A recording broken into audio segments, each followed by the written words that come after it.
stato 5 mesi e adesso, sorpresa, mi alzo in piedi e cammino, poi mi rigiro. Ne aveva parlato, seppur poco, attraverso i suoi canali social. Nicola Carraro, 83 anni, marito della veneziana Mara Venier, da tempo convive con gravi problemi alla schiena. Aveva raccontato fosse una combinazione tra ernia al disco e polmoni. Le visite, la fisioterapia, qualche miglioramento, ma le condizioni di Carraro venivano definite irrisolvibili. Poi la sorpresa è arrivata con un ringraziamento all'equipe medica della neuroradiologia interventistica spinale del Cafoncello di Treviso.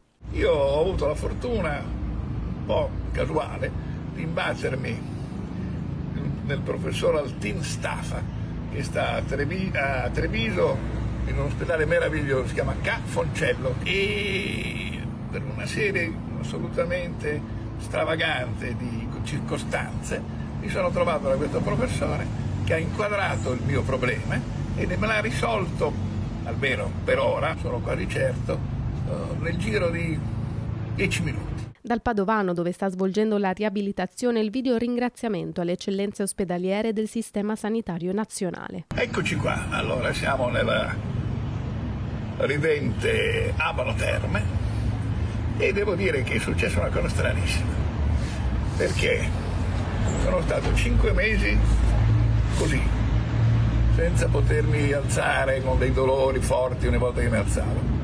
Poi la vita è strana, perché noi sottovalutiamo le nostre eccellenze ospedaliere. Il plauso anche dal presidente della regione Zaia, che ha personalmente sentito Mara Venier. Cammino, quindi cosa è stato? Miracolo? No, non è stato un miracolo, sono state le eccellenze ospedaliere del nostro paese. Viva Treviso, molto bene, grazie.